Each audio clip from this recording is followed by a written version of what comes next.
For democracy to survive, the free flow of information is a necessity, just as the free flow of oxygen necessary for humanity to survive. Good evening and welcome. This is Face the Nation. Our topic of discussion today is the Right to Information Act. Practically, how does the RTI benefit the individuals at home, that is, you? How can they use it in their daily lives? Now, quite a few days ago, I in fact tried looking for the Right to Information Act, and I failed miserably. It was not in the parliamentary website, nor did any organization in Sri Lanka have the website as well, have the act in question as well. Where is the RTI? Why is it still under wraps? To discuss all this and more, we have with us tonight five eminent personalities to discuss the RTI and the way forward. And is it really affecting the people staying at home, that is you, in Sri Lanka? Let me introduce our panelists this evening. Gomin Dayashri, senior lawyer, joining us this evening as well. Thank you very much, Mr. Dayashri, for joining us yet again after a lapse of a few weeks, by the way. Nice to have you on board, Mr. Dayashri. Also joining us this evening is Mr. Nalaka Gunawardana, blogger and researcher on New Media. Thank you very much, Mr. Gunawardana, for joining us this evening. Also joining us this evening is Ms. Sabrina Yusuf Ali, analyst and head of law, Verite Research. Nice to have you on board as well, Ms. Yusuf Ali. Also joining us this evening is Asoko Besekara, executive director of Transparency International Sri Lanka. And also joining us this evening is Shamendra Ferdinando, senior journalist, news editor, The Idol. Let's start off this evening, the conversation today with Nalaka Gunawardana, blogger and researcher on New Media. 22 years after, here we have a act. We discussed about this in 1994, a bill, Right to Information Bill, and now we have the act. In your opinion, Mr. Gunawardana, how do you view the act coming through, and what is the way forward for a country like Sri Lanka as far as the act is concerned? The time starts now. Right, Chamin, thanks. We can get legal about it, we can get political about it, but at the big picture level, I see right to information as a big idea, a progressive idea that is shaping the way our societies are governed, that is shaping the way we monitor and critique how we are governed by the governments that we in democracies elect for periodically elect for set periods of time. And in a sense, this goes back to the first right to information law that was passed 250 years ago in 1766 in Sweden. And so over the last 2.5 centuries, more than 100 countries have adopted right to information laws. In some parts of the world, it's called freedom of information law. And what it does fundamentally is to enable and empower citizens to demand public information that is held with various government public bodies. And that is the right that we were given with the 19th Amendment to our Constitution in April last year. And now with the passage of the Right to Information Act number 12 of 2016, we have provided a framework, a mechanism for exercising that right. And that's a right for all citizens. There is a conception, or there's a notion that it is for media, but it's not just for media. It is for all of us as citizens. And unlike, for example, in voting, there is no age limit. So anyone of any age, any social background can now use this new law to go to any part of the central, provincial or local government bodies and ask for information other than what is exempted in the law. And we don't have to, as citizens, give a reason why we need this information or what we are going to do with it. It can be a very local piece of information, or it can be a national piece of information. So all this is providing the supply side of right to information, or RTI. Now, what about the demand side? And that's where we have huge challenges. We now have a law after 22 years of advocacy but do our citizens know enough about it? Do we know how to use it? Do we know what are the right questions to ask? What kind of information that we can obtain, and how to interpret and interrogate that information? And what do we do with that information once we figure it out? So these are the remaining challenges of RTI, the demand side of RTI that we really must accept and address. Thank you very much. That, of course, was Nalaka Gunawardena, blogger and researcher on new media, joining us this evening for the first time on Face the Nation. Up next, let's focus our attention to Sabrina Yusuf Ali, analyst and head of law at Verite Research. Sabrina, why is the RTI so important for a country like Sri Lanka? So, as Nalaka said, RTI has the potential to fundamentally change how citizens engage with government. I think we've been used to a government that functions with a level of secrecy. RTI has the potential to really open government up. Now this is useful for a number of reasons. Firstly, obviously the RTI can help mitigate certain issues with regards to financial mismanagement, corruption. In that respect, it can be a very useful tool for media. But at a more localized level, it can also improve the quality of service delivery. Let me tell a story from India. In a very rural local community in India, there's this thing called a welfare scheme. So if you're under sort of a poverty bracket, you can apply for a permit and then you get grain, say once a month. When a number of communities, every time they went to try and obtain this grain, they kept getting feedback saying that, oh, you know, we've run out of grain. Eventually, they actually mobilized their communities with the help of some civil society organizations, and they found out that, in fact, through the right to information, they found out that, in fact, 1/3 of this grain was being misappropriated through the black market. So essentially, at a very localized level, RTI has the potential to really optimize and improve service delivery. But it's not only with regards to sort of average citizens and their day-to-day lives. RTI also has the potential to really unlock competitiveness in the marketplace. So RTI seeks to really benefit the private sector in the sense that it can really improve the transparency and openness associated with the tender process. You could look at, you know, why has a particular tender been successful and why has a tender not been successful. You can look at selection criteria. So it really has the potential to open up and strengthen the competitiveness of the marketplace for the private sector. You said something very interesting. You said that to open the government up, the RTI is going to positively contribute to open governments up. Does that mean that over the last few years that governments have been doing whatever they want to do and got away with it? No, I think there's a level of accountability that always sets in with regards to the media has always played a critical role in sort of holding governments accountable.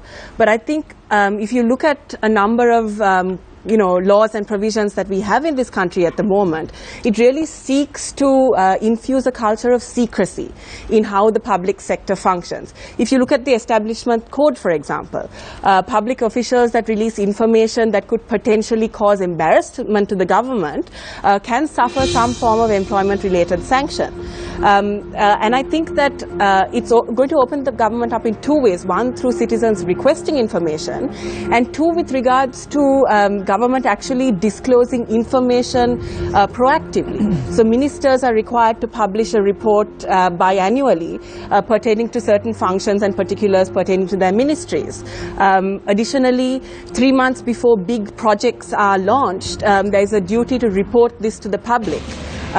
So that's all going to create this sort of proactive disclosure that is critical to sort of government being opened up without citizens having to request for it. Thank you very much. That, of course, was Sabrina Yusuf Ali, analyst and head of law at Verite Research.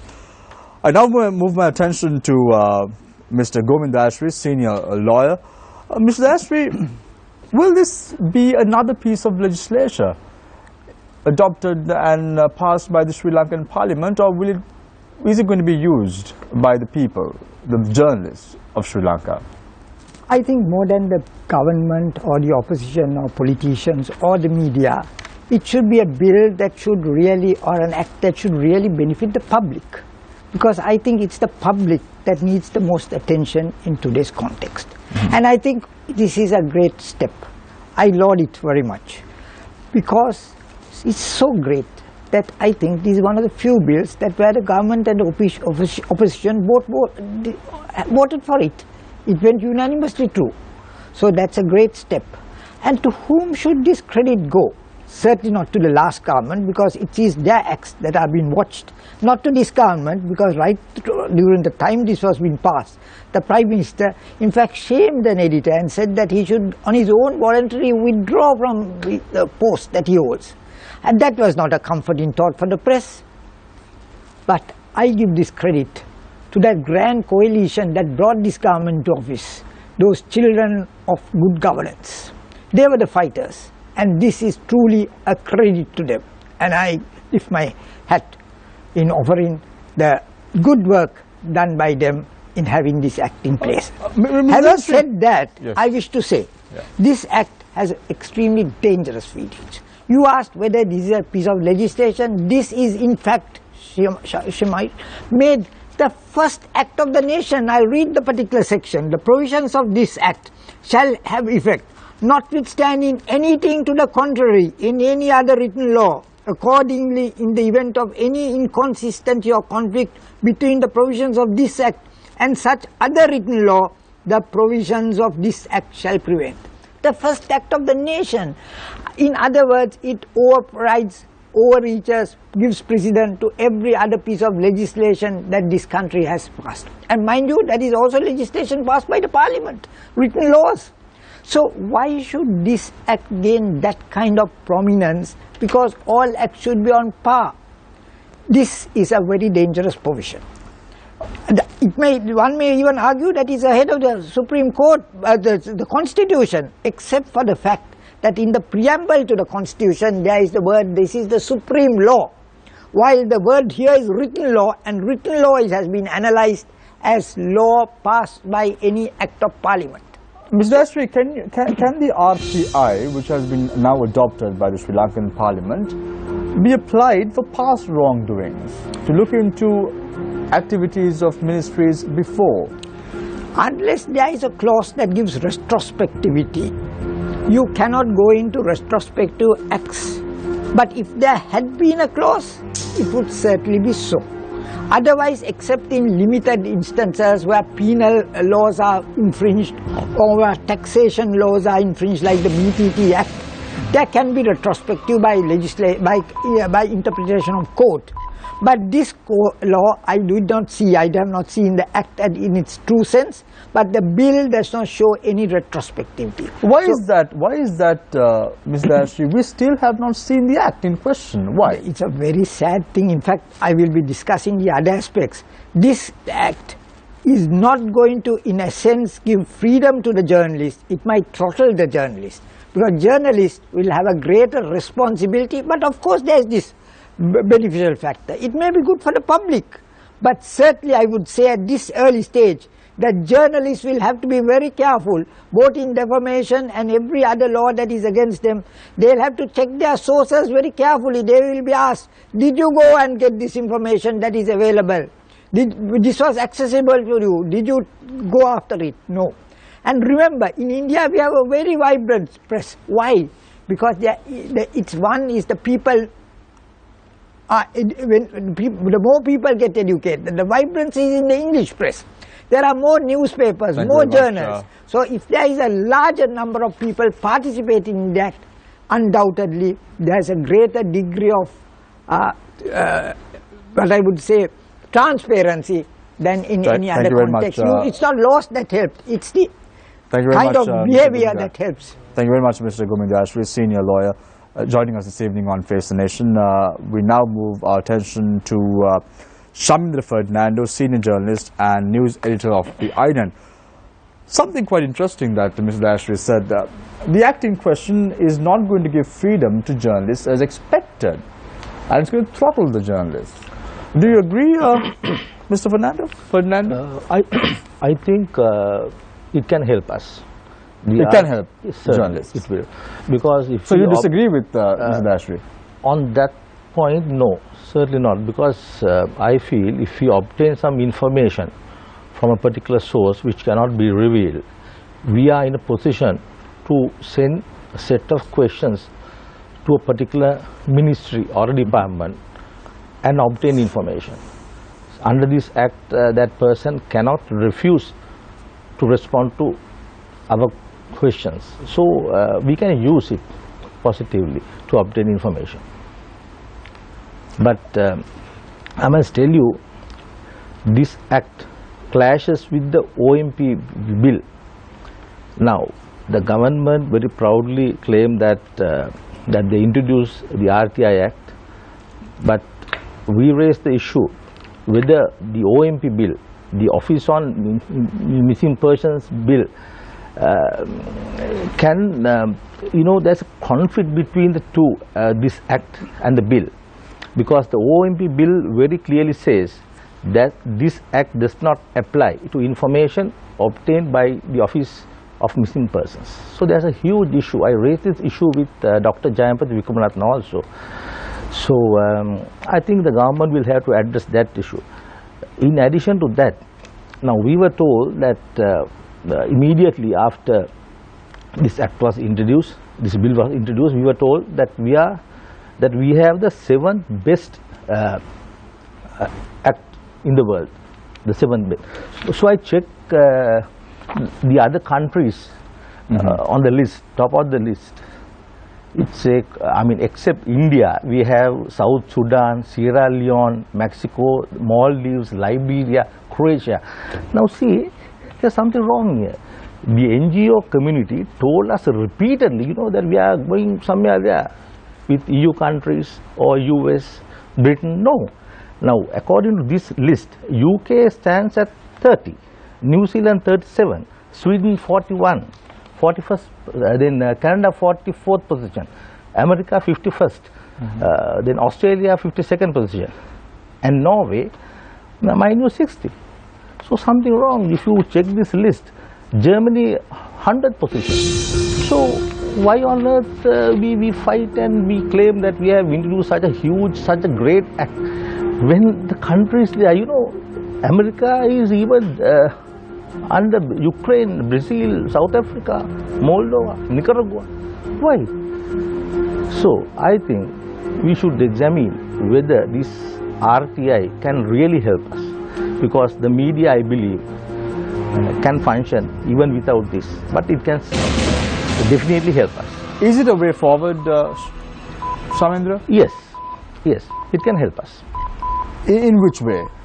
Yeah, as I told you earlier, if you obtain some information, right, we are in a position to forward the information. Now, as an example, the speakers earlier mentioned about the public sector, the successful government. They said that they talked about the accountability on the part of the Sri Lankan government. But this act will enable the media or ordinary public to forward a question to Transparency International and ask them how much money you received from government of Canada during this period. They'll have to respond to our query. So it can help us. Thank you very much, Shamendra Fernando, senior journalist and news editor of the Island. Getting back to you, Ashoka Brisekar, the executive director of Transparency International Sri Lanka. Something very interesting that was brought forward by Shamendra. If people want to know where Transparency International Sri Lanka is getting funds, they could now do so. Does that put your job in danger? Your time starts now.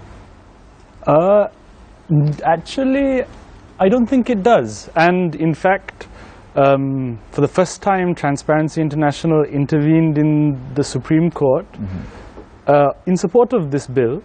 And we didn't have any complaints at all regarding this matter about how public authority is defined and whether we fall under it. I mean, that's not an issue. I think there will need to be more guidance that's provided by the RTI Commission when they're formulating their sort of rules and things. So we'll understand it a little bit more, because certain things are a little unclear, but I mean, anyone can go onto our website now and see where we receive funds from. So I mean, that's not a fear that we have. Ashok, I want to pose another question to you before you move on with your argument. How does the RTI Act benefit the individual citizen in Sri Lanka? So I mean, I think this is the key thing, because now many people have approached RTI as being something which the media must champion, but actually RTI will only work if citizens use it. And I mean, just touching on an example, let's say you have a child and you feel that your child has a legitimate expectation to get into a particular government school and they don't get in. You may be able to file an RTI request to find out why your child didn't get into that school. But the difficulty is this. You can't just ask a question and say, why didn't my child get into this school? There may be a few different questions that you have to ask. You may have to ask and find out about the catchment area of that particular school, a particular cutoff mark, different questions. This is where the challenge in using RTI will be, and organizations such as TI Sri Lanka also need to be able to assist citizens in understanding what questions they need to ask. But I just wanted to touch on a couple of things that have just been raised before. Regarding how, I mean, one thing that has to be acknowledged is that the initial draft bill of the RTI that came last year, it would have been better not to have an RTI Act than to have that bill. But that bill is that was significantly strengthened, and actually even TI along with Verite Research produced 7 key areas where that bill could be strengthened, and 4 of those 7 suggestions have been incorporated.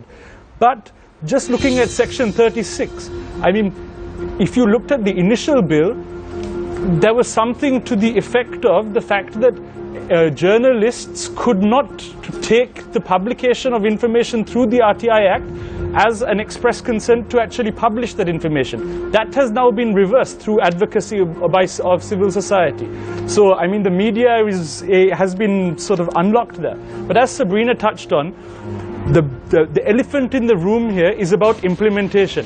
The actual passing of the Act is a tiny little thing compared to what implementation is, and that is going to be impossibly difficult. And when you have the Establishment Code, which was last revised 31 years ago, our entire bureaucracy is grounded in the Establishment Code. And then on the other side, you have something like the RTI Act. It's going to be very difficult, and it's going to take some time to change the culture of how our bureaucracy works to actually be one that actually provides information to the public. Ashok, you spoke of 4 of the 7 suggestions that were put forward by Verite Research as well as Transparency International were passed through as far as the Act was concerned. What happened to the rest of the 3 suggestions? So another one was regarding the way in which whistleblowers were protected.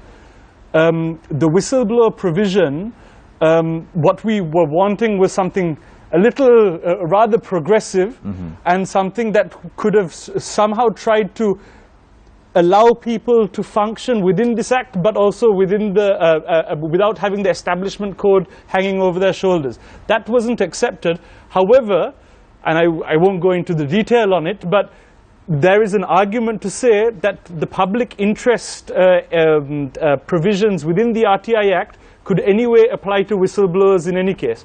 There are a few other points regarding the Attorney General's Department being specifically identified within this Act, which we didn't feel was necessary, but that's a couple of those. Thank you very much, Ashoka, for your thoughts as well. In the first round, we now open the floor for questions from our journalists. On to my right, as usual, is Nadim Majid. Nice to have you on board, Nadim, as usual.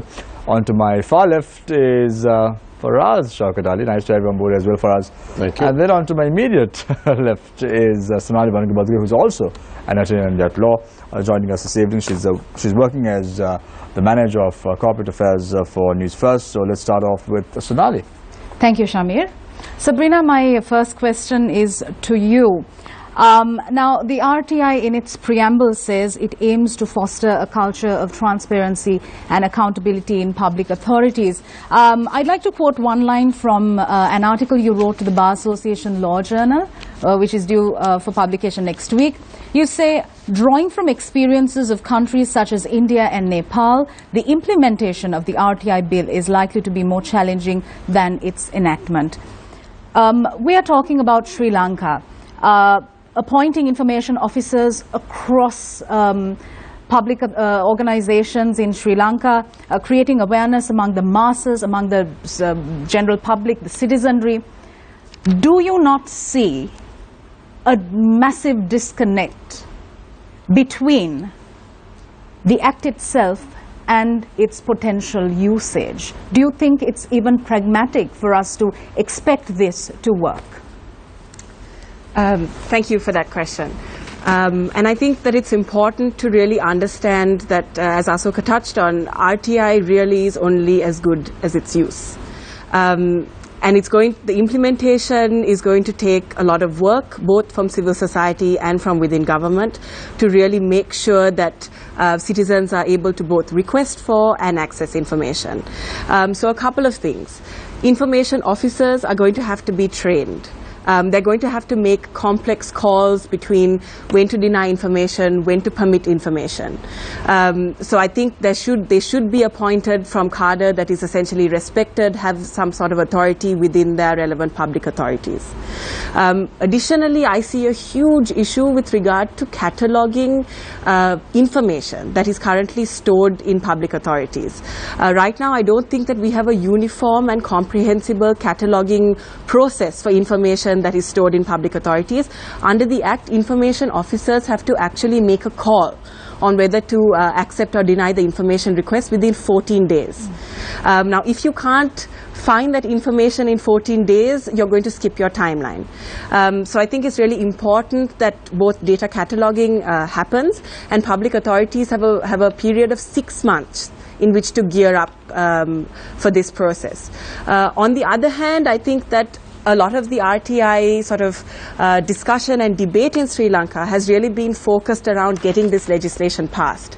Now that we have it passed, I think, and a lot of organizations, civil society organizations, Transparency included, have done a lot of work in the last year to really get civil society, like the whole civil society and the communities around them, to really engage with the Act, to understand how to request for the Act, to understand that you can request it in whatever language you want to understand that information not only means contracts, but it also means emails.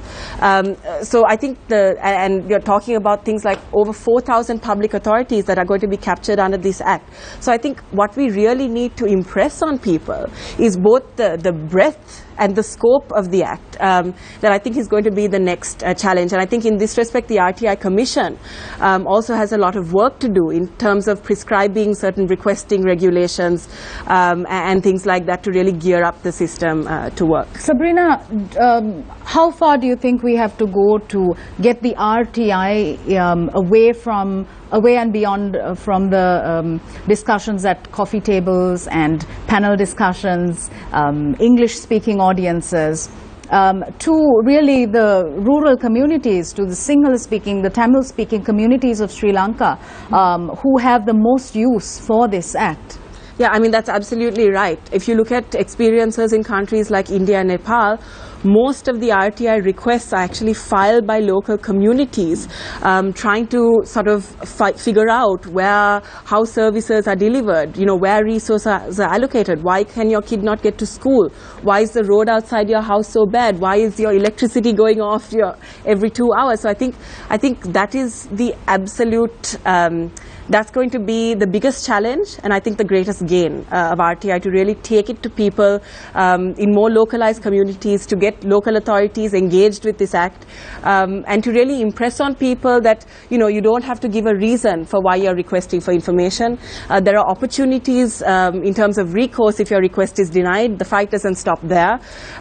So I think there's a lot to be gained from RTI, but we need to make sure that enough people really understand how much. Mr. Dashri, both Sabrina and Asoka were talking about difficulties in rolling out the apparatus for right to information, the appointment of information officers, and also educating the public on how to use RTI.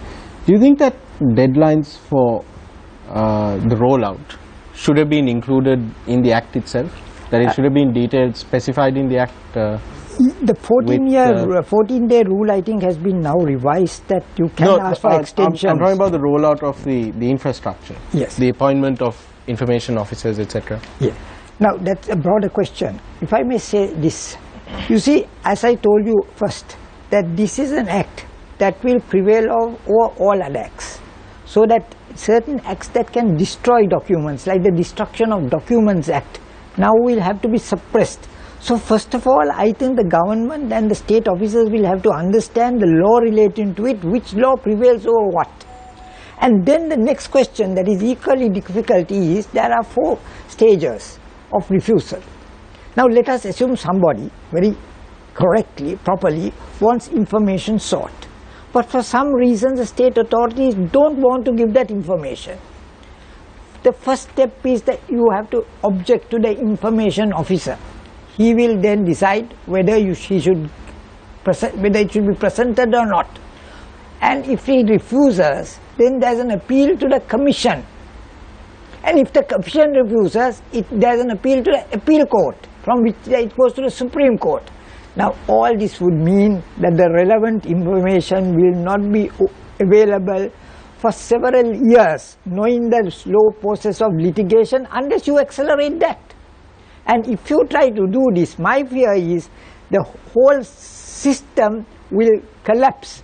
If there's proliferation of applications of this nature, making this a law that prevails over all other laws, and the commission itself is constituted in a most peculiar manner. Previously everything was between the President and the Constitutional Council. Here this law for the first time specifies who should be on the commission, and that includes bodies like the Bar Association. Now, but don't you think it's good to have a consultative process like that, to include professional organizations in appointing? But when you mention Bar Association, I mean, it's like mentioning GMOA or any other medical professional body. So as a lawyer, Mr. Dasri, which body of lawyers should be making the recommendation? It should have been an eminent lawyer in the view of the Constitutional Council. If we gave Constitutional Council every such But isn't that less democratic than having the Bar Association nominated? I think it's more democratic having a Constitutional Council decision on an eminent lawyer. But when you look at the Bar Association having established, I mean, I'm saying the present gentleman is not that, I hope no. But previously all appointments were of a political nature. What did the Bar Council do? They paraded on the streets when one Supreme Court judge, Chief Justice was removed after an inquiry, however hoax it was. But the next Supreme Court Chief Justice was removed without anything. There was even a murmur. So I don't think anyone takes the Bar Association seriously. It's another political body. Now I think it would have been much better giving it to the Constitutional Council, which has been given that right in respect of every other body except this. And that was by the Constitution. This is by an act of Parliament, making this, as I said, the very dangerous first act of the nation. Nalaka, what's your position on that? Yeah, can I complete the answer? Yeah, certain provisions of the RTI Act come into effect immediately. That includes the appointment of the RTI Commission, the commissioners, and then the designation of information officers, and the first point of appeal within each public authority, that's the so-called designated officers. And these things will happen in the coming months, ideally within a 6-month period. And then the rest will happen as regulations are gazetted, which again something that the Commission along with the ministry mandated with the implementation of this act, which is the Ministry of Parliamentary Reforms and Mass Media. They will together work on the operational nitty-gritty of the act. Is it realistic to expect all of this to be completed in 6 months, given how much time it took for the Speaker's pen to reach the document? It's hugely ambitious. I fully agree. It's hugely ambitious given our This is track my record. question. Yeah. So, therefore, shouldn't specific dates have been mentioned, as in 6 months from the certification of this Act? Do you think that should have been included in the Act itself? It is. It is. It is. Yeah. And what's the what consequences will be faced if that does not happen? Well, that remains to be seen. It is certainly an intention and aspiration, and I think to the extent possible, we should try to stay within that time frame. And it's a process of iteration. I mean, once the process is underway, which it is now, because the 6-month period, the clock has started ticking, we have to see. Zabrina mentioned 4,000 public bodies at different levels of governance that each have to designate an information officer. These things take some time and effort, but also it is not one entity in one place making all the decisions. So it is across the levels of government where this process has to be done, the readiness for implementation. Asoka, have you seen the... Give me a second, let's move on to Faraz and then move on to back Thank to you. Yes? This question is for you, Mr. Dayasri. The Right to Information Act now, is it a good start? Or is it something else? It's a very good start, but where it will go, where it will end, whether it will collapse, the whole system of governance will collapse because it's so overwhelming. It looks unmanageable to me. And my friends who seem to be more in know of it clearly say, there are time limits, there's no consequences flowing from it. There's absolutely, it looks vague. It looks a typical draft that is of a foreign body, because what is very interesting is that this is the definition of citizen. A citizen means any unincorporated body that has 3/4% of Sri Lankan citizens. Now let us take a classic case. Let's just assume a man called Jon Snow comes to Sri Lanka, picks up a Muhammad Somapala and a Nagalingam. That's an unincorporated body. And then they can make all the applications as a citizen, while a citizen has a different definition. In the Constitution, a citizen is a citizen of a country. Here is a citizen who could well be a foreigner. Now the danger is you will run into the area of economic hitman. Are they going to ferret out information from inside information on economy? Of course there are clauses. Those clauses can be used. But for a fundamental right action, I can believe a citizen should be defined in two ways, because non-citizens are also given the right. But here, all these are rights enshrined for a citizen. Are you trying to say that this is an international conspiracy? No, I'm not saying it's what I'm trying to say, I'm not saying it's international conspiracy. It's a very laudable act. But what I'm worried is whether there are certain NGOs that have international connections want to put their finger in and ferret out information which will be very dangerous for this country in the time to come. If this was there during the time the war was on, we would have been in serious trouble, as Mr. Ferdinand said very correctly. So my question is, don't for a moment do I think that it has a foreign hand. All the credit goes to those children of good governance.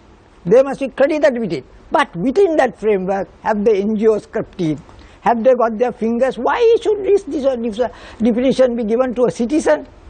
I can understand if it's a fundamental rights action. But here, it's purely for citizens. And citizen means any foreigner can come in.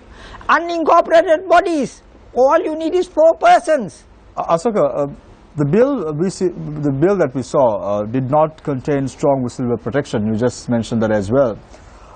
Isn't a strong whistleblower protection important to encourage public officials to reveal illegal activities such as corruption? Absolutely, so what we had been advocating for was the the strongest form of whistleblower protection possible. But I think the thing is that when you read how the act flows.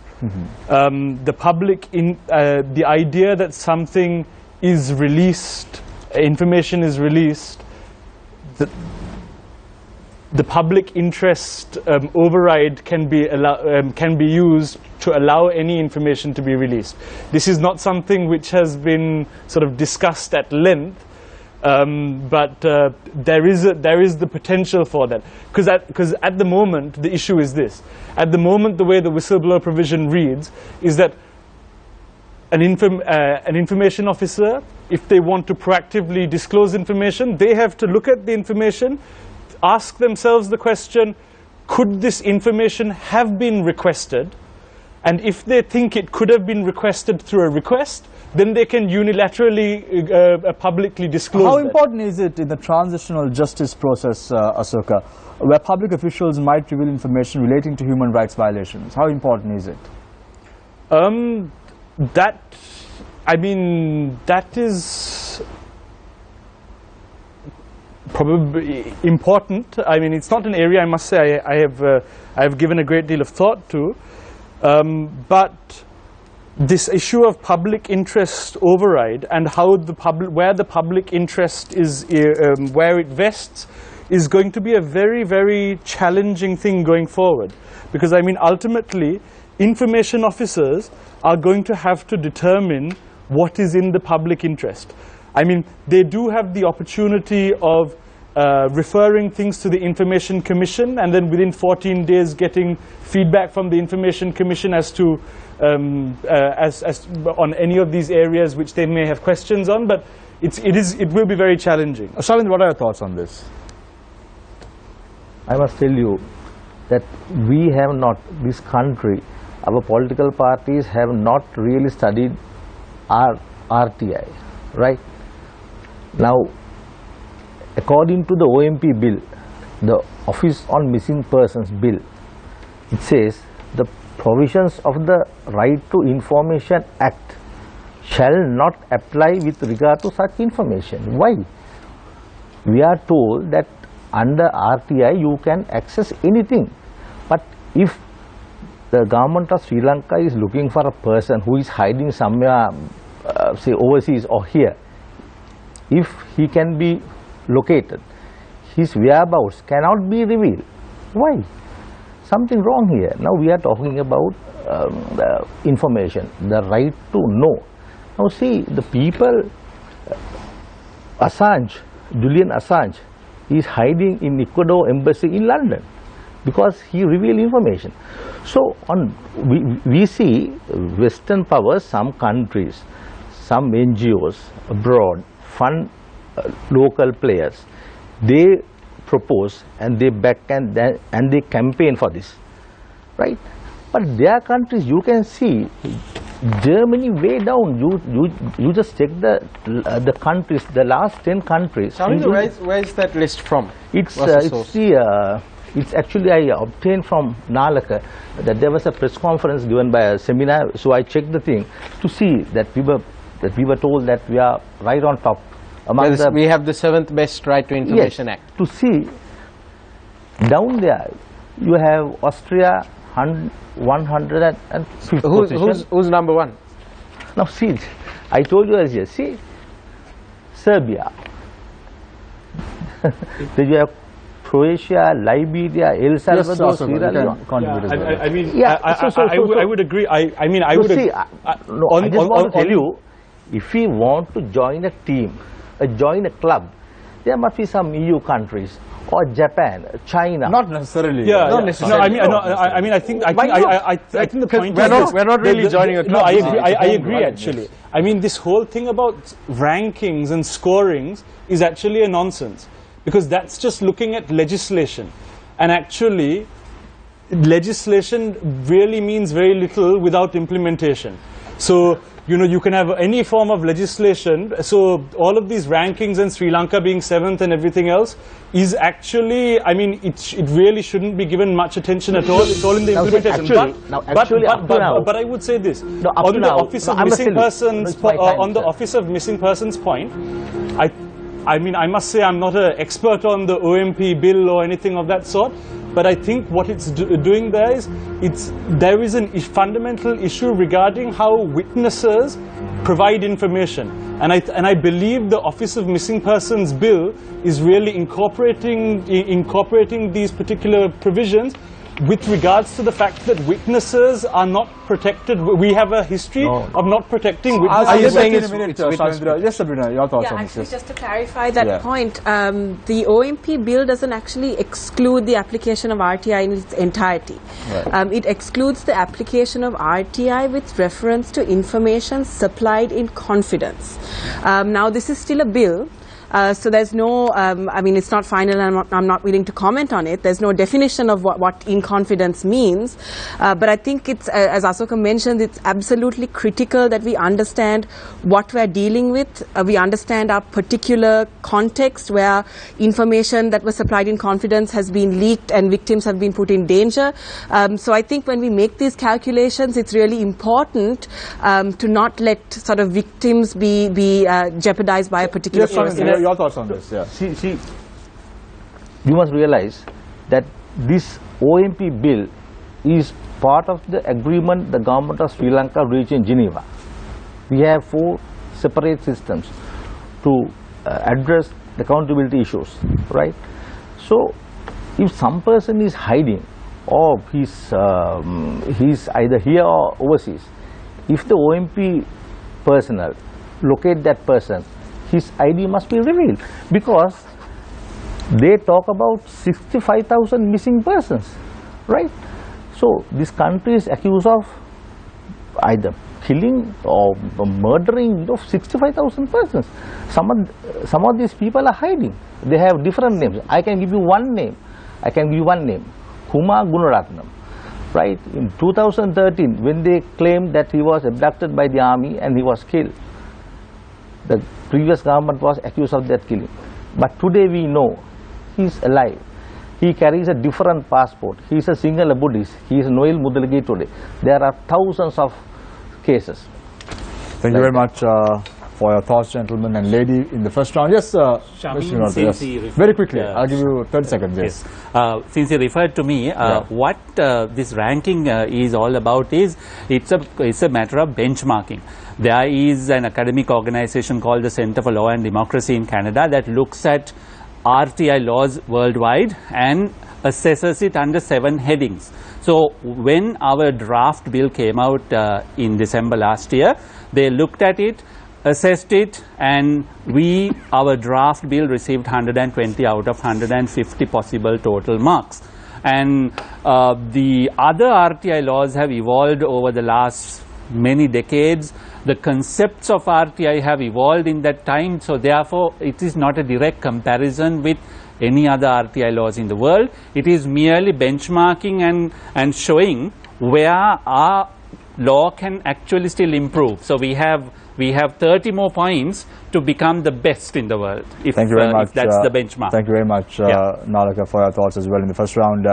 We're in conversation with senior lawyer Mr. Gomin Dayasri, Sabrina Yusuf Ali, analyst and head of law Verite Research, Shamindra Ferdinando, senior journalist, news editor of The Island, Asoko Besekar, executive director of Transparency International Sri Lanka, as well as Nala Gunavartana, blogger and researcher on New Media. We're going for a short commercial break. When we come back, we are discussing the Right to Information Act.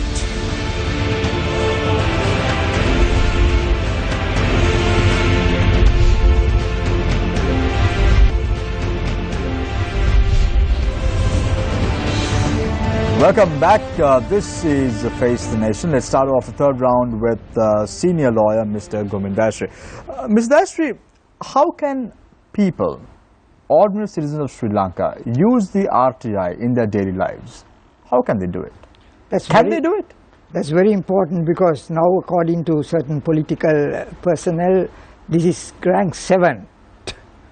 But when it comes to implementation, when it comes into active practice, from 7 we might drop to 70. That is irrelevant. What matters is the individual, the person. The normal term used in drafting is the word person, but here they get the word citizen. Now, I dealt with already, I don't want to go into that question again, the queer definition of citizen bringing in non-citizens. Leave that be as it may. But what is important to me is this, Shamil, this is very disturbing. The right of privacy. A privacy of an individual is a right that must be highly protected and is protected in our constitution. That protection is there to somewhat in this particular bill. But if some person is dissatisfied, let us assume somebody who goes and makes a complaint in a police station against a particularly influential politician, there's a change of government, and he does not want this material to be ferreted out or made public. But this act can do, but that individual has no right of preventing it. He can only object to the officer who is making who notices him on being when this information is sought and it concerns him, he'll be noticed. Then he can object. But after that, his objections are not relevant. While the complainant who is seeking information can then go to the commission, can go to the Court of Appeal, can go to the Supreme Court. So this law is to ferret out information for interested citizens, which citizens having non-nationals, non-citizens, but the real genuine citizen who will be affected, who could be affected. I'm not saying for a moment this is bad legislation, this is good legislation, but no wisdom in it. The problem is such a person has no right to object. Mr. Shamindra mentioned about people hiding overseas.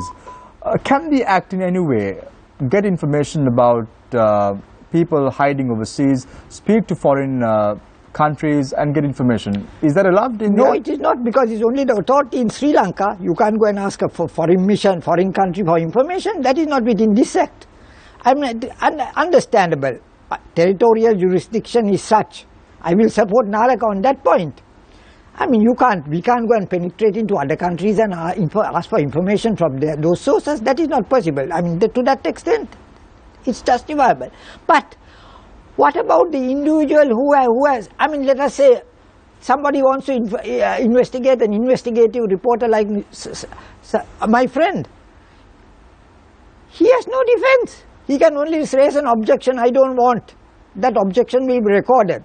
But the process of providing information carries on. But all the rights of pursuing the matter is there for the person who is seeking information. He can go up to the Supreme Court. This man, the real individual, the real citizen, is completely knocked out in round one. Mr. Ashri, will independent commissions like the Human Rights Commission of Sri Lanka be subjected to the RTI Act? It would be. It would be, because any authority is subject to it. The National Police Commission will be subject, everyone will be. That is why I say, Shamil, this is an impracticable act which will bring, if it is going to be, fortunately I do not think the people of this country will be educated sufficiently to immediately embark on making application. If they do, the whole government will come to a standstill. People will have to work into this act, because this has been made the first act of the nation, gets precedent over everything else, except for the constitution. Otherwise our sovereignty also would have been swallowed up by this. Thank you very much, Mr. Gomindash, senior lawyer, joining us this evening on Face the Nation. I now move my attention to Mr. Asoko Besekara, Executive Director of Transparency International Sri Lanka. If independent commissions like the Human Rights Commission would be subjected to the RTI Act, Mr. Besekara, would the public still confidently complain to these bodies if they feel confidentiality may not be maintained? So, I mean, I think right from the outset, the first exclusion clause states that if the information the information is excluded if the information relates to personal information, this disclosure of which has no relationship to any public activity or interest, or which could cause unwarranted invasion of privacy. So I mean, I think it's quite clear that right from the outset this concept of privacy is protected. So I mean, you know, it's quite unambiguous there. I mean, obviously there will be public interest overrides and all of these things which could potentially come into play, and obviously we can't speculate on how that would happen. I mean, it'll have to be seen in practice, but this idea of personal privacy, I mean, is very much sort of cemented. In terms of moving forward, Asoka, the bill does not in any way indicate about the penalties for delayed responses to RTI requests. In Sri Lanka, we know the public sector acts very slow. You cannot get information out quite fast. So given the current status quo, Asoka, what are the chances of people actually receiving an answer? Yeah, I mean, I'll be honest, one of the recommendations that we made was regarding the personal financial liability of information officers, as we've seen in other jurisdictions. I mean, when we look to India, that we see that very same thing. We don't have that here, but what we do have is that with delays, and especially delays which are done in bad faith is not the word used in the Act, but something to that effect, information officers can be hauled before a magistrate. And the indignity of being hauled before a magistrate also has quite a powerful deterrent effect. Again, people are going to be going from pillar to post, isn't it? Well, I mean, ideally we wanted a personal financial liability, which was a key thing in the Indian RTI. That wasn't possible. If that is the case, is it useful? That's my question to you. I still feel that, whilst it's not perfect in my eyes, there are various reasons which are provided for why we can't be having personal liability, financial liability. But so you mean to say 22 years after we have an imperfect bill in Parliament? But I mean, there is being hauled before a magistrate, for a public servant to be hauled before a magistrate does have quite a strong will act as a deterrent. Thank you very much, Asoka. I'll give you just 1 minute, half a minute. Just 30 seconds, My friend mentioned about personal loss. Yes, that is correct. Now, if, for example, somebody sends a love letter or writes some person, names a person in a will, that can't be ferreted out. But if, on the other hand, you make a complaint at a police station against a public figure, that can be ferreted out. So what I'm concerned is the right of the individual, the right of the citizen, as named here. Certainly, that kind of privacy is safeguarded, but the privacy of a wide nature that touches public life is not. He has no right to object. All I'm asking is that right to object. The right to pursue his objection must be there. Thank you very much. Before moving on to Sabrina, Asoka, do you want to respond to the claim made by Mr. Govind Dayasri? Yes, I mean, there is also... I'll give you 30 seconds to quickly respond. Yeah, I mean, even within the exemptions, there is an exemption regarding information which is provided by a third party in confidence. So, I mean, if a complaint is made against a public official, the Act provides for that information not to be disclosed because it is a third party who is providing that information in confidence. Right, Mr. Asher, I will have to leave it at that at the moment. I'll reply that. Right. I now move my attention to Sabrina Yusuf Ali, analyst and head of law at Verite Research. Quite interestingly, Sabrina, we spoke about the RTI and how this should move forward in terms of the public and what the public should do in order to file a complaint or move forward. Now, there is talk about a commission as well. Tell us a little bit about this commission. Okay, so the RTI commission is an independently appointed commission. Right. And there are going to be 5 personnel on it. There's a criteria. It doesn't come to mind, but there are 5 people on it. It has 2 sort of primary functions. Or 3 primary functions. The first function is to devise all the rules and regulations with regard to requesting procedures. The second function is to hear appeals. So in the event you file a request with a public authority and your request gets denied and you want to appeal that process, you first apply to the designated officer in the public authority. And if you're still not happy with the response, you can appeal to the Information Commission. So it functions as sort of an appellate body. If you're not happy with the decision of the Information Commission, there's a right to appeal at the Court of Appeal. So that's the appellate function. And the third function is essentially also to raise awareness about RTI. So it has sort of an advocacy sort of arm associated with it as well. In addition to that, it's also mandated to receive sort of annual reports from all the public authorities. So all the public authorities are supposed to compile an annual report and supply to the Commission that would set out the number of requests delayed, the number of requests denied, the number of requests not processed. And I think this sort of resource essentially could mitigate some of the issues that we've had with regards to personal liability or infusing personal liability, because it can be used to exert sort of a citizen monitoring aspect to the functioning of RTI. So if we right now, we have a lot of problems in Sri Lanka. Problem number A is we have a lot of independent commissions in the country. We have the Human Rights Commission of Sri Lanka, and then public officials don't abide by the recommendations of these institutions. That is very, very clear. If that is the case, how will the RTI Commission be successful? Which is what I was touching on. I think leaving it to the Information Commission alone and ensuring that compliance of the RTI Act rests with the Commission might not be the only strategy we want to adopt. We also might want to enhance sort of citizen accountability with regards to what we do with the kinds of information that the Commission is mandated to collect. So I think this will exert sort of an external pressure to ensure that public authorities are incentivized to really comply with the Commission's direction. Thank you very much, Sabrina, for your thoughts in the third round as well. I now move my attention to Nalaka Gunawardana, blogger and researcher on new media. Nalaka, according to the bill, it is not mandatory to publish material online. That is quite clear.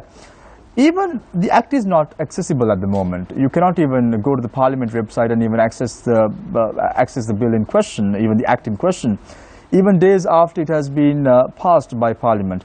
If that is the case, how can public accessibility be threatened through an Act like this? It's a good question. We have all been trying to get hold of the final passed Act for the past few days. We have been told that it is soon going to be published. These are procedural delays, and I don't think we should read too much of sinister motives into it.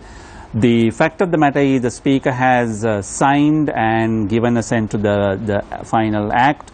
It is now known as Act number 12 of 2016, and it has to, in the next few days, be published in the Gazette and be available. When it does, it will also be available online. And that's quite important, given that 30% of our population, our people now regularly use the internet.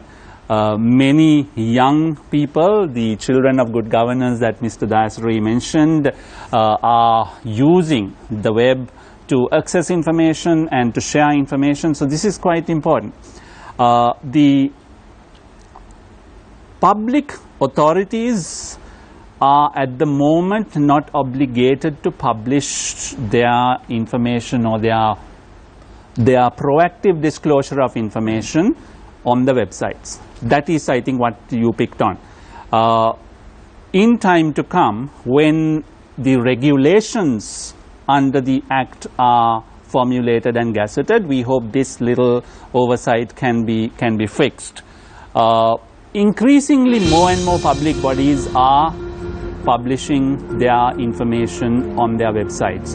The challenge is to make sure that it is available in all official languages, Sinhala and Tamil, and the link language English, and at the same time and in sufficient within a short time frame. So these are operational challenges which we still face. I acknowledge that. Thank you very much. Just to add one thing to what Nalaka said there, because it directly relates to this e-publication. Yes. That was a specific point. We sat as observers at the drafting committee, and actually where it said may has now become shall. So the obligation to e-publish is actually in the final RTI Act. Thank you very much, gentlemen. As you know, we have to respect each other's time and give everyone an equal opportunity. So let's move on to Shamindra Ferdinando. Shamindra, quite interestingly, most of the points that you brought forward was rebutted by each speaker during their comments and views. I want you to take the floor and respond to those comments made by these individuals onto your right? No, I don't think so. See, I said the government, the public sector is accountable. Similarly, the NGO community is also accountable. The public have a right to raise issues with the NGOs. So, when it comes into operation, I am going to submit a series of questions to all these NGOs, right? It says, the Act says, those who receive funds from overseas and governments can be scrutinized. And we have information with regard to funds received by various NGOs, millions of dollars. I can mention one person's name. Please don't, Shavindra, you need to take full responsibility for the comments that you make. Dr. Kumar Rupa Singh, $6 million US within 3 years from the government of Norway. It was announced by the government of Norway. Now, there's a serious allegation made against a member of the Constitutional Council. I will not identify him because it's still pending, right? I think a German NGO alleged that this Constitutional Council member stole money, right? So, both the public sector as well as the NGOs are responsible. And responding to Ashoka, I must tell you, you said, you sort of asserted that if you bring, haul up a public servant before a magistrate, in this country, the Supreme Court fined and faulted a very senior public official. He was made the secretary to the Minister of Finance by the previous government, right? So we have COPE, we have PAC, we have a lot of laws, we have FCID, and our politicians and our NGO sector, they continue to violate. Right? So I think as a journalist, I can use this act. It will certainly help me. But for the ordinary people of this country, Sinhalese, Tamils and Muslims, I don't think they will find any benefit. We will realize in about 2 years' time. Thank you very much, Shamindra Ferdinando, for your thoughts as well. In the third round, I open the floor for questions from our journalists. Let's start off with Faraz. Thank you. Shamindra, I think I'll give you this question. I see that there is no qualification of these information officers, and yet this is a permanent job, and it sounds like a recipe for political patronage. Yeah. So, so my question is that these information officers are the key for the public, for the citizens to find out information, and if these officers have not, they don't have any preset qualifications to be appointed as such, and then therefore it's obviously a recipe for disaster. Certainly, I think they have undertaken a project which cannot be fully implemented. I think it's simple as that. Now you see in Parliament in this country, the ministers do not respond, they do not answer questions, right? So do you think if an ordinary Yelavati or Nagalingam raise an issue with some ministry, agriculture, do you think that they are going to answer? I don't think so. I don't think so, right? Nothing will happen. Nothing will happen because people have no money to go to courts, file action, right? People are in such a desperate situation. I believe this is a project undertaken by the NGOs and not the previous government. I think the UMP during 2001-2004 period made a big effort to introduce this, but they failed. You're always critical about NGOs. May I know why? What's the reason? No, because we are aware of the amounts of funds taken by these people. Not only them, I mean the politicians now, according to this law, if a politician, if an honorable... You should be happy that you now have RTI, you can find out where the funds are Certainly, coming. I mean even without RTI, I am sure he knows Faraz. But now with RTI, it's official. It will certainly help us. You can put it publish and make it official that this such and such NGO got such and such. So you should not be worried. So why are you worried about RTI? No, I am not complaining. I always said, I repeatedly said, this will help journalists. It will help. If I obtain some information from a person working for a particular NGO or the Agriculture Ministry or the Defence Ministry or the Foreign Ministry, I can pose that question and I can do a good story. right? But for the ordinary people, now this act, that they introduced this act for the ordinary people. It is not for the media, certainly not. But we can use it. We are going to exploit that situation. Not only me. I mean, I am sure he will do it, Faraz will do it, and you will do it. But I am talking about the ordinary people. Sorry, could I just pass this question to you, Sabrina, please? As a lawyer, what's your take on this? Here's a bill that they've put a lot of effort into it, but they've left this wide open. These officers, what are their qualifications? Why is it seems almost deliberate? I can't comment on that, but from recent press articles, I've gleaned that they're going to appoint new graduates as information officers. I don't think that that's going to cut it. As I said earlier, I think that information officers need to be officers that are respected within the relevant public authority, that have sort of the ability to make these kinds of calls, to be able to, go up to the secretary of the ministry and request for information, because ultimately if you can't exert that authority within sort of your public authority, you're not going to be able to get the information in time. So I think this is really, I'm glad you raised it, because this is a huge sort of area that the RTI Commission, when it devises its rules and regulations, can actually intervene and prescribe a set of qualifications that they mandate for information officers that function within public authorities. Mr. Dayasri, do you think that the qualifications for information officers should have been spelled out in the Act itself? The Act, not in the Act, but certainly in a schedule to the Act. There are a number of schedules. They should have said something. You just don't leave it wide open to appoint political stooges, sycophants, which is the order of the day. Here is an Act that has been presented with good intention. All credit goes not to the NGOs, or as some people try to make out, but certainly to those children of good governance. And it is something that is beneficial. Let's get some benefit for the genuine citizen, not the artificial citizen. And in that sense, it was said that law of privacy is completely covered. But what Ashoka did not mention, or was not transparent enough to mention, is the fact that it says, the word is, I'll read the word from section 5 itself. If larger public interest justifies, very vague term. So law of privacy. But that's why you have the commission to interpret. Precisely, that is the point I'm making. A commission is there, but the person against whom an adverse remark is made, who's trying to stop it, can only make that complaint to the officer who gives notice to him. He can't go to the he can't go to the commission, he can't go to the Court of Appeal, he can't go to the Supreme Court. So your name was mentioned. You can respond to that. All I'd say in response was that very point is a point that I raised. I mentioned the fact that the public interest override can apply. So the way in which the public interest override functions is going to be something that will be tested in practice. That's a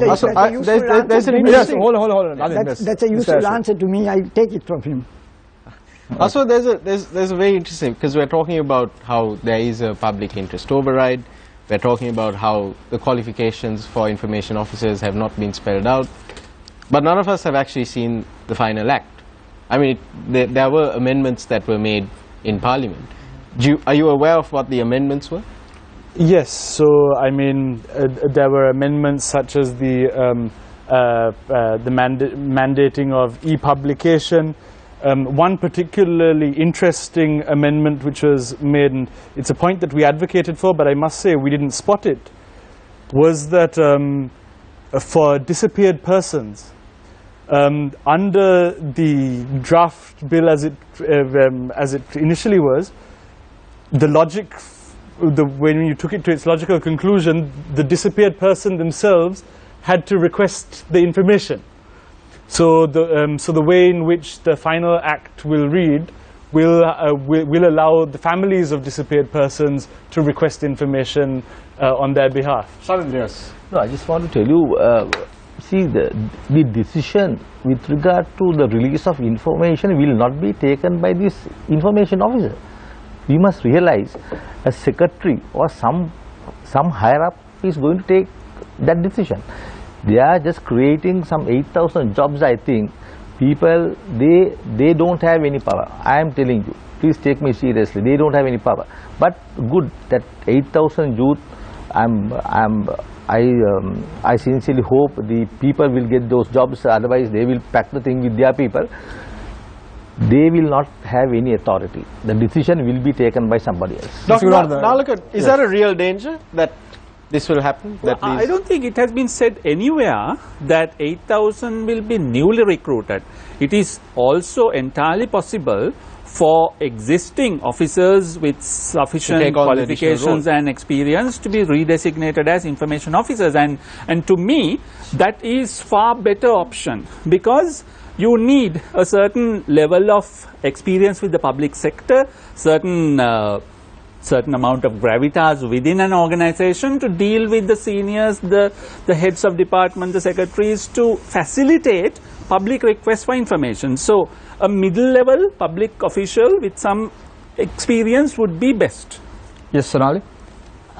Yes, Asoka, I'd like to focus on the practical aspects of implementation of the RTI.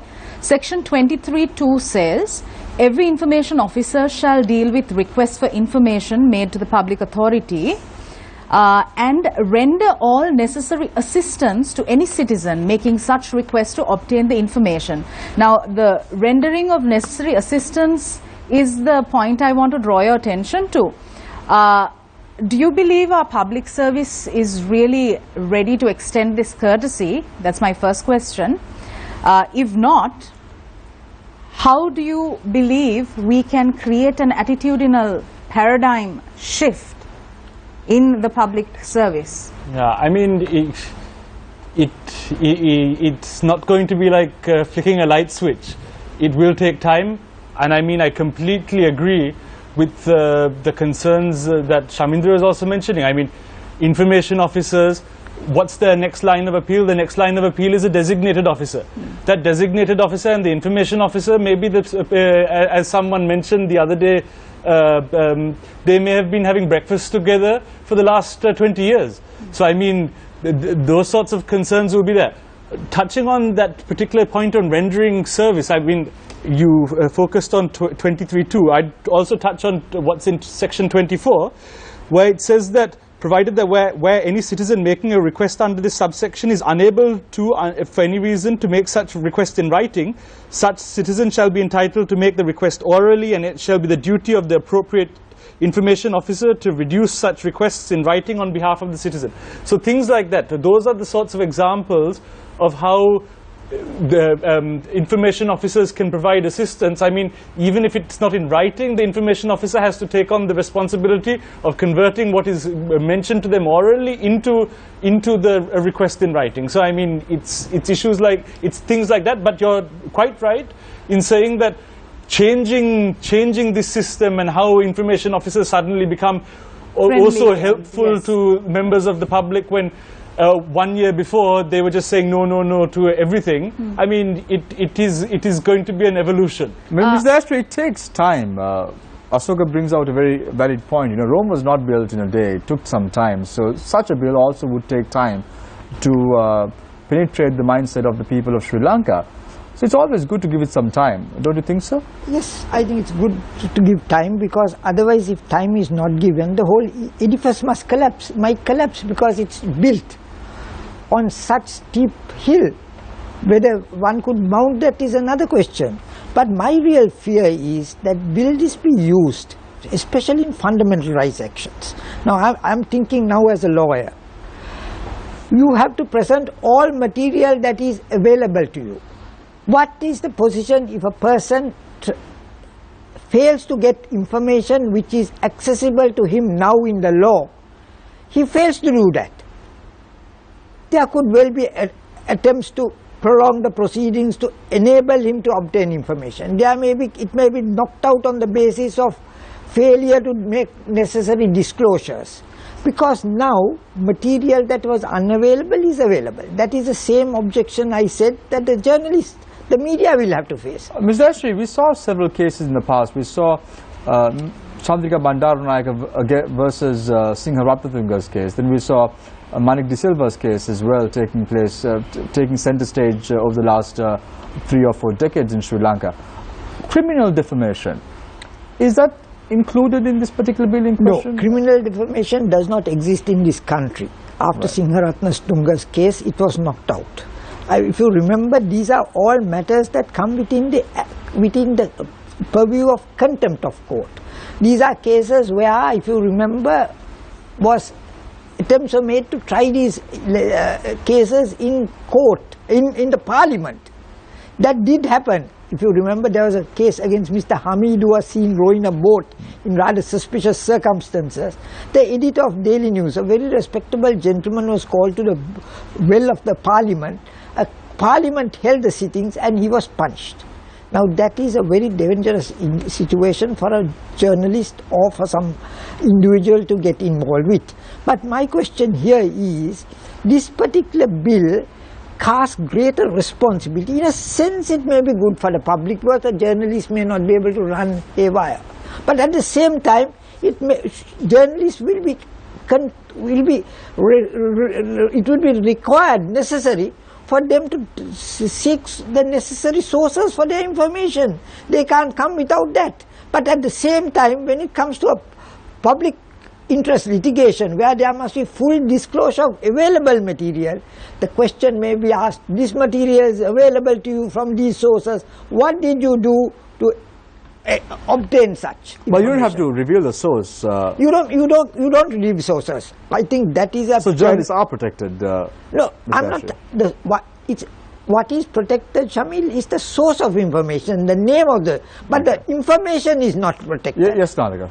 Yeah, I mean, as a citizen journalist, as someone who also writes for the mainstream media as a columnist, I took a long and hard look at this law, and nowhere do I find any provision that constrains the action of a media organization or a journalist working in the public interest. The confidentiality of sources is not compromised by this law. To the extent I can find and interpret it. The ability of journalists to work together with whistleblowers is again not restricted in any manner or form by this law. So the prevailing framework for freedom of expression for citizens and particularly journalists remains.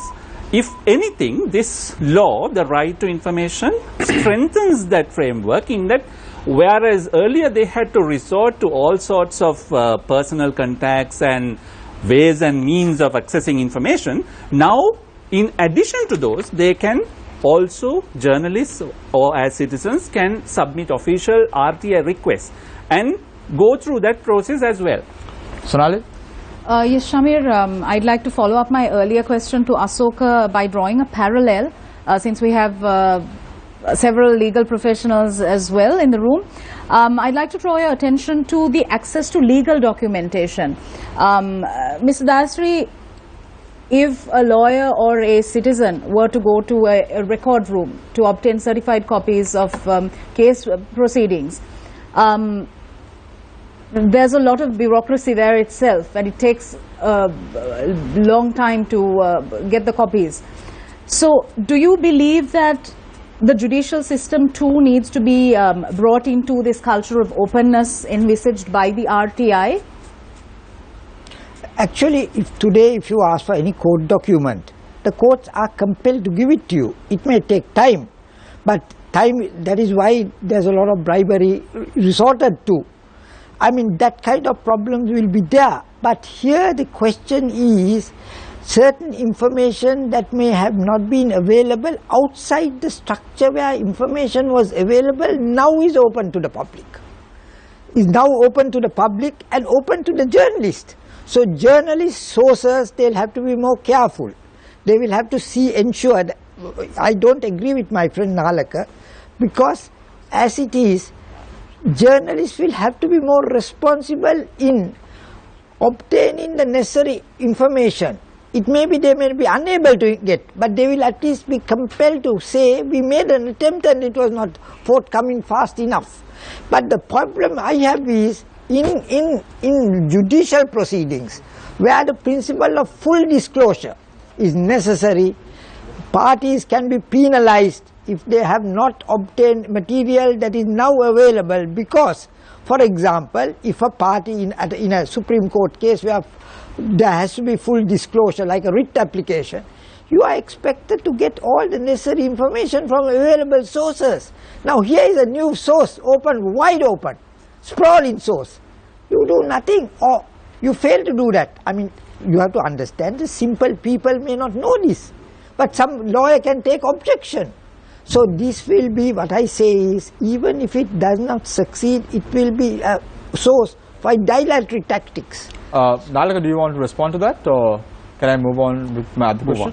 Yep. Yes, okay. Shamindra, I'm going to pop my finger into the piranha tank here. You know, in this age where we are discussing issues like the ETCA trade agreement, free trade agreements with all these, with all manner of countries trying to position Sri Lanka as a trade hub, what do you have to say about Section 5 of the bill gagging the divulging of information pertaining to negotiating trade agreements? I think not only here in Sri Lanka, any other country, such information cannot be revealed. There's nothing wrong with that. But what are you going to do? What if a citizen wants to find out if a trade agreement, because we know that in Sri Lanka politicians generally run businesses themselves. What if you want to find out if a trade agreement is being negotiated in a way that is beneficial to a specific corporate entity? I think such agreements cannot be discussed openly. Right. Yes. Before wrapping up, yes, Sabrina, I'll give you 35 seconds to respond to that as so well. I think if you look at the denial clauses, it's not a blanket exception for information around trade agreements. So it has sort of two thresholds that are built into it. So basically it has to cause serious prejudice to the economy. It's not like you can't find out any information about trade agreements. It has to be of the nature where it could cause serious prejudice to the economy by disclosing prematurely decisions. So it could have, I mean, you could have access to consultations or frameworks if they're not going to cause serious prejudice to the economy. That's also obviously the public interest overrides that supersedes in the event, you know, public interest is at We have a question from one of our viewers to Asoka, joining us on Facebook, just like our page of Face the Nation, and you can join with the discussion. Asoka, the question to you is, there was an explicit reference to Attorney General's Department in the exemption clause of the bill. Transparency International has said communication between AGD and public authority is adequately covered by lawyer-client privilege. There have been consistent complaints from all quarters about the AGD in relation to many matters, in relation to delays in prosecution of corruption cases, clearing cases of persons detained under the PTA, etc. Isn't it therefore necessary to subject them to public scrutiny and make them accountable to the public? Yeah, so I mean, I think our position was that the Attorney General, the specific reference to the AG here was not necessary, and I think that's what your the viewer has also latched onto. I mean, the client, the lawyer-client privilege. The lawyer-client privilege applies, and therefore this need to particularly highlight the AG is unnecessary.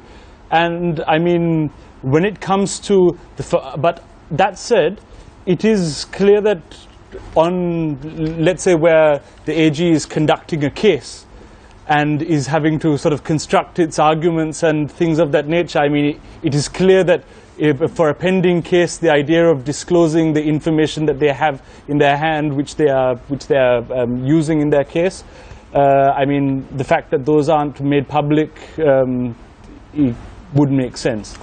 Okay, Sonali, you have one final question. I can give you 1 minute, and then That's we need to right, wrap up. Shamir. Yes, Thank you. Now, I think I'd like to pose this question to Sabrina. The appeal process, appeals against rejection for requests of information, there is a time duration within which the citizen who has been refused a request for information can go to the RTI Commission and then finally to the Court of Appeal. Now, something that I noticed was that when it comes to the Court of Appeal, there is no time duration given, which means that the Court of Appeal can take an unlimited amount of time to look into the issue. So delay defeats equity. Where's the justice there? So I think this is the. Are you talking about the resolution of the particular appeal? The fact that although information may be of the essence, getting it as soon as possible is of the essence. When there is no time duration given for the Court of Appeal to resolve the issue, then what's the point? I mean. Yeah, I mean that speaks to the bigger problem of case flow delays in Sri Lanka. And laws delays is one of the biggest issues we have in Sri Lanka's justice system. Absolutely. So I think this is another opportunity perhaps for the Commission to actually prescribe regulations that kind of constrain the court in some kind of way. Because I think criminal cases take an average of 10 years and 2 months to resolve from start to finish. And, you know, by that time information is going to be completely outdated. So I think, I mean, this is obviously a problem, but I don't think it's a problem that's specific to right to information. It's something that you know, plagues our entire court system. If I may just say, that is what I've been pressing on, delays, because the moment you go to the appeal court, you have a right to go, immediate right to go to the Supreme Court against that decision. And not one appeal, two, the leave to appeal and the appeal itself. So my problem is the time that is taken. Finally, no information will be available at all unless you speed up this whole process. Thank you very much, gentlemen, as well as lady, for your thoughts on the fourth round as well. We're now going for a short commercial break. When we come back, it's the final round. This is Face the Nation.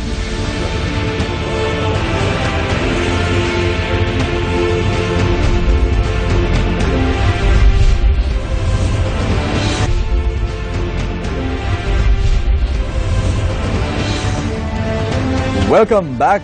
This is Face the Nation. Our topic of discussion today is the Right to Information Act.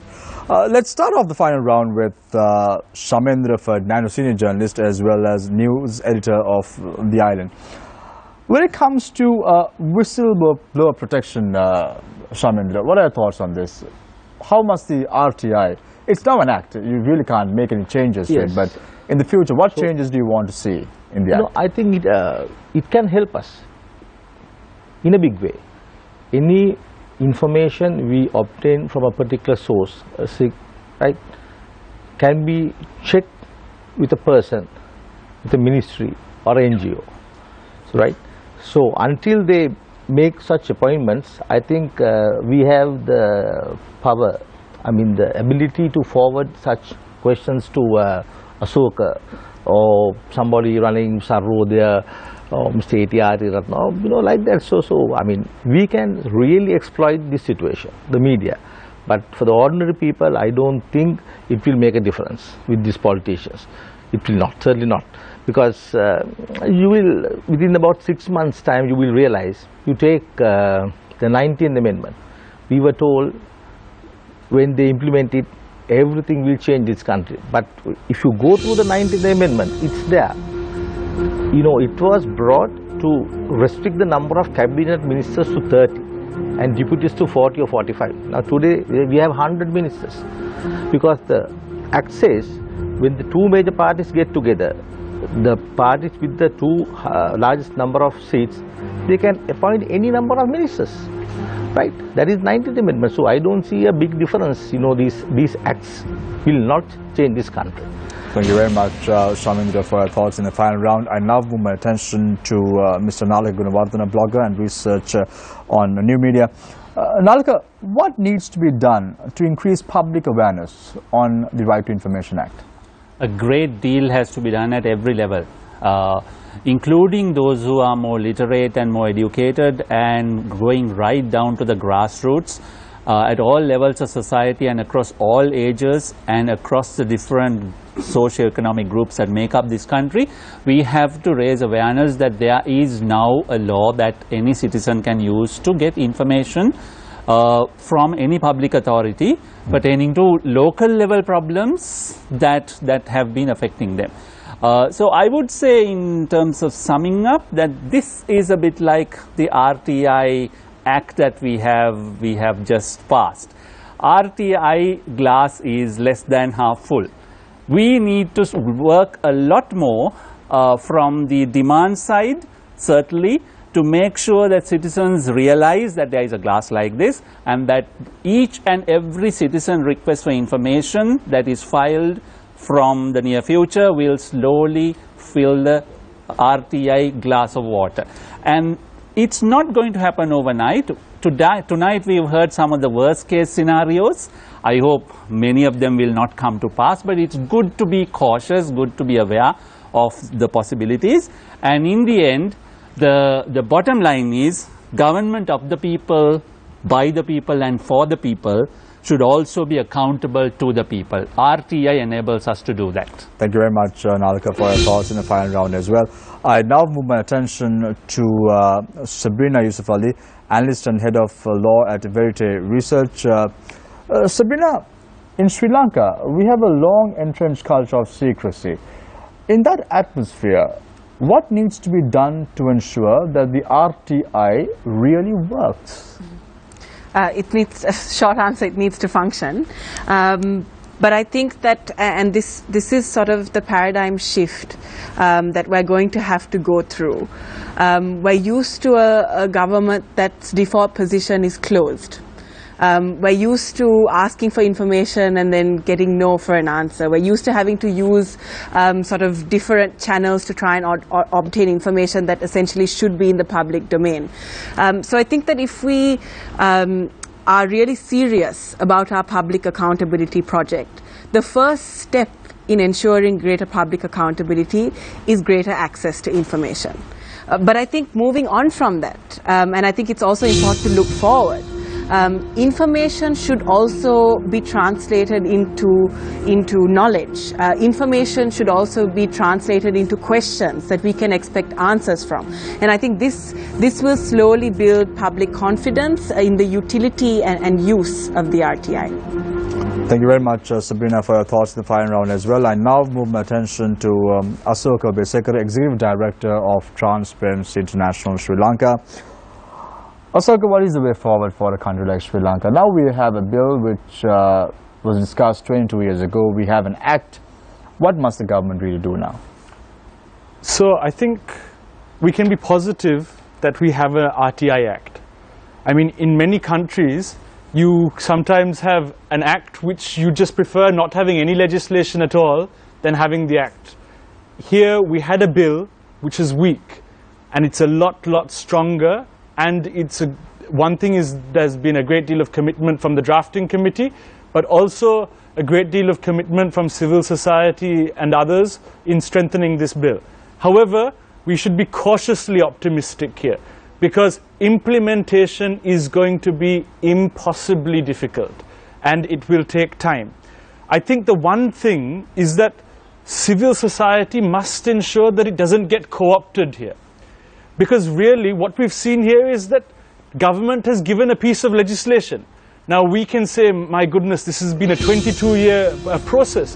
But actually, this is just another piece of legislation. And this government really now needs to show that they have the capability of actually implementing something. And that just can't be forgotten lightly. I mean, I know many people are celebrating the fact that we have an RTI Act now. Let's actually see if we can celebrate the implementation of it.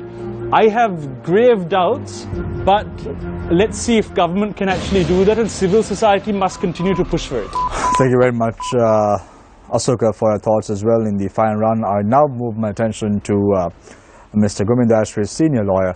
Mr. Dashri, you've been quite critical about the RTI somewhat. You said that a lot of changes need to be done, and it seems like this has been carried out or adopted based on the whim and fancy of NGOs or even certain international organizations.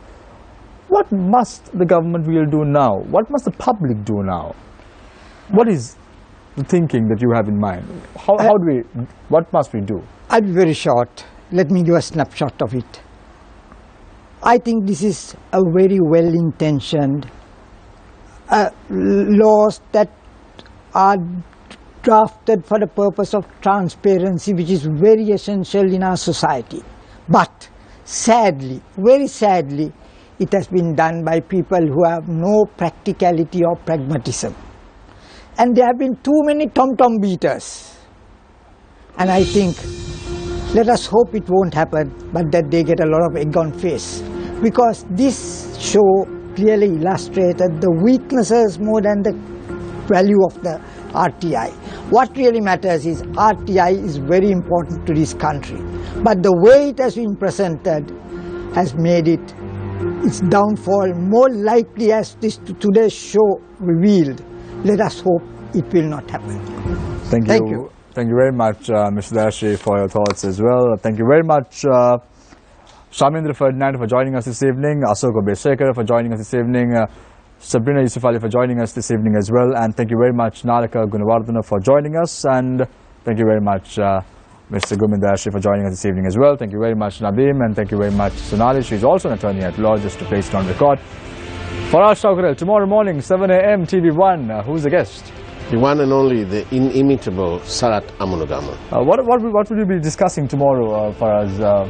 He's an economist.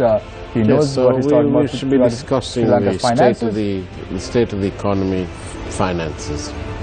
Thank you very much, Faraz, for giving us that quick update. Are you worried about the RTI, Faraz? You have a newspaper, the Ceylon Independent. Are you worried about the RTI, or is it a way forward for Sri Lanka? Personally, I think it's a good start. We've got to start somewhere.